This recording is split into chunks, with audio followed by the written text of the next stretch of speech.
সুপ্রভাত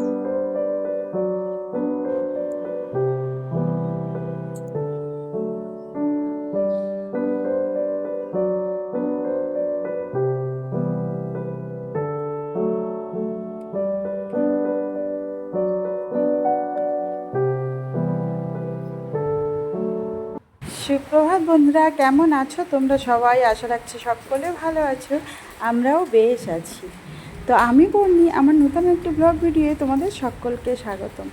তো বাড়ি এসেছিলাম, একটা মনে আনন্দ ছিল, আলাদা একটা অনুভূতি কাজ করছিল, কিন্তু দেখতে দেখতে আবার বাড়ি ফেরার পালা।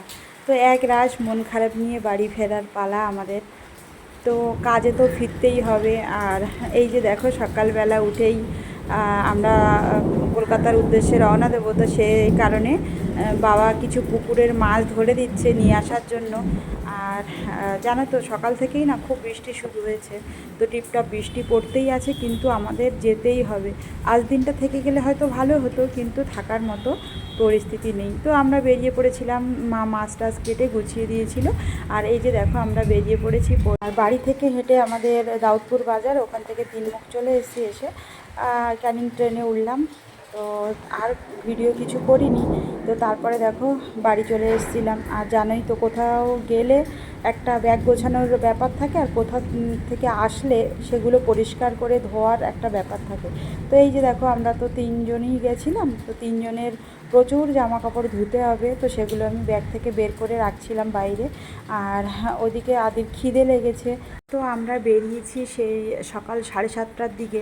তো এত বৃষ্টি হচ্ছিল সকালবেলা, আর বেরিয়ে উঠতে পারিনি। তো একটু বেলাই হয়েছিল বেরোতে। আর ওখান থেকে এসে ভাবছিলাম ক্যানিংয়ে কিছু খাওয়া দাওয়া করে নেবো হোটেলে, কিন্তু এত ভিড় আর অনেকটা বেলাও হয়ে যাচ্ছিলো বলে আর ক্যানিংয়ে দাঁড়ালাম না, সোজা বেরিয়ে এসেছি। তো এসে দেখো আদি তো খিদে পেয়েছে বলছে। তো তার জন্য আমি একটু ভাত বসিয়ে দেবো। তো তাড়াতাড়ি করে গরম জলটা বসিয়ে দিলাম। তো গরম জলে চালটা দিলে তো তাড়াতাড়ি ভাতটা ফুটে ওঠে। তো এই যে দেখো, আমি ভাতটা বসিয়ে দিচ্ছি। আর আজকের সকালবেলাটা একটু ভেন্ডি মাখা করব। তো এই যে ভেন্ডিগুলো ধুয়ে নিয়ে এসেছি, নিয়ে এসে যে ভেন্ডি কিছুটা তরকারি করব, আর কিছুটা সকালে মাখা করে খেয়ে নেব। এখন রান্না করতে গেলে না অনেকটাই দেরি হয়ে যাবে। আর আদিও বড্ড ব্যস্ত হয়ে পড়েছে খাওয়ার জন্য। তো এই যে দেখো, আর আমি যখন ভয়েস দিচ্ছি না বাড়ি এসে, তখন কিন্তু প্রচণ্ড ঝড় বৃষ্টি হচ্ছিল। তোমরা শুনতেও হয়তো পাচ্ছ মেঘের আওয়াজ। আর এই যে ভেন্ডি মাখা করব, তো ভাজা লঙ্কা না হলে তো ভালো লাগে না, তাই জন্য কটা লঙ্কাও ভেজে নিলাম। তো নিয়ে আর এই যে কাঁচের বয়ামটায় পুড়ে রাখছি।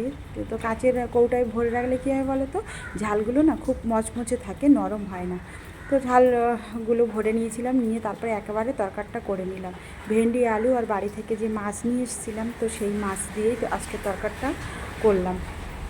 তো করে অল্প কিছু বাসন বেরিয়েছিল, তো সেগুলো ধুয়ে নিলাম। আর জানোই তো, মেয়েদের কাজের কোনো শেষ নেই। যেখান থেকেই যত কষ্ট করেই আসো না কেন, তোমার সংসারে আসলে তোমার কিন্তু কাজ ঠিক মানে করতেই হবে, তোমার যতই কষ্ট হোক।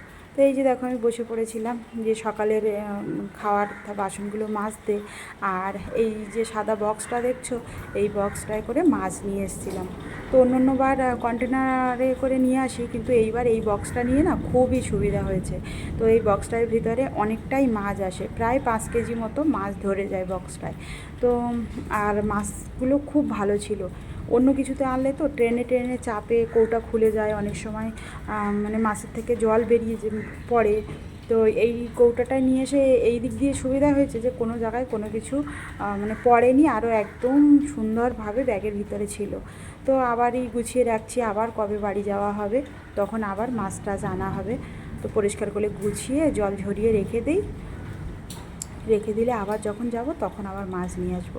আর জানো তো, বাড়ির মাছ না আলাদাই টেস্ট। যতই তুমি বড় বড় মাছ এখানে কিনে খাও না কেন, কেনা মাছ কিন্তু অন্য রকম স্বাদের হয়। আর ঘরের পুকুরের মাছ তো ছোট হোক চারাপোনা হোক, তবুও দেখবে তার টেস্ট অনবদ্য।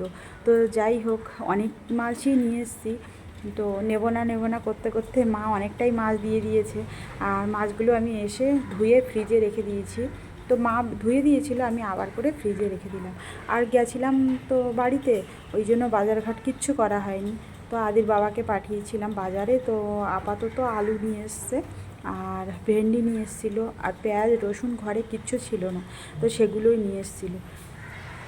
তো আমি সেই আলু পেঁয়াজ রসুনগুলো গুছিয়ে নিচ্ছি। আর এই যে দেখো পেঁয়াজের দামটা না আগের থেকে অনেকটাই কমেছে। তো 1 কেজি নিলে 20 টাকা, আর 3 কেজি নিলে 50 টাকা। তো ও একেবারেই 3 কেজি নিয়ে এসছে। আর ভেন্ডিটাও একটু কম পেয়েছে বলে অনেকটাই বেশি করে নিয়ে এসছে।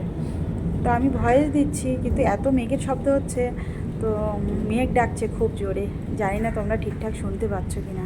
আর জানো তো, কদিন বাড়ি ছিলাম না, গবুকে তো নিয়ে চলে গেছিলাম বাড়িতে। তো ঠাকুর ঘরের অবস্থা ভীষণ খারাপ, আর পেতলের বাসনগুলো না একদম কালছিটে পড়ে গেছে, তো ওগুলোকে মাজতে হবে।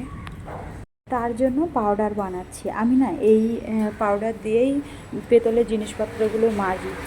তো তোমরা একবার চেষ্টা করে দেখো বাড়িতে এই পাউডার বানিয়ে ব্যবহার করার, তো খুবই উপকার হবে।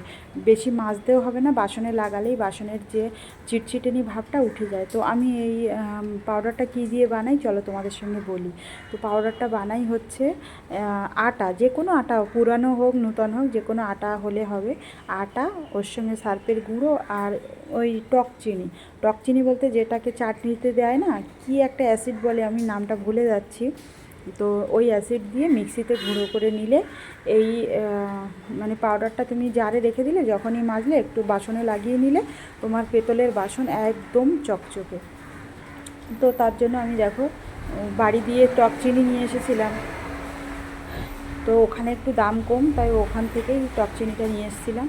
তো নিয়ে এসে এই যে দেখো আমি পাউডারটা বানিয়ে নিয়েছি। 2-3 দিন পরে বাড়ি ফিরলাম, জানোই প্রচুর কাজ, এখনও অনেক কিছু পরিষ্কার পরিচ্ছন্ন করতে হবে। তো ভিডিওটি আর বড় করছি না, এখানেই রাখছি। আবার তোমাদের সঙ্গে পরে দেখা হবে। সবাই ভালো থেকো, সুস্থ থেকো, আর আমার ভিডিওগুলো কেমন হচ্ছে অবশ্যই জানাতে ভুলো না।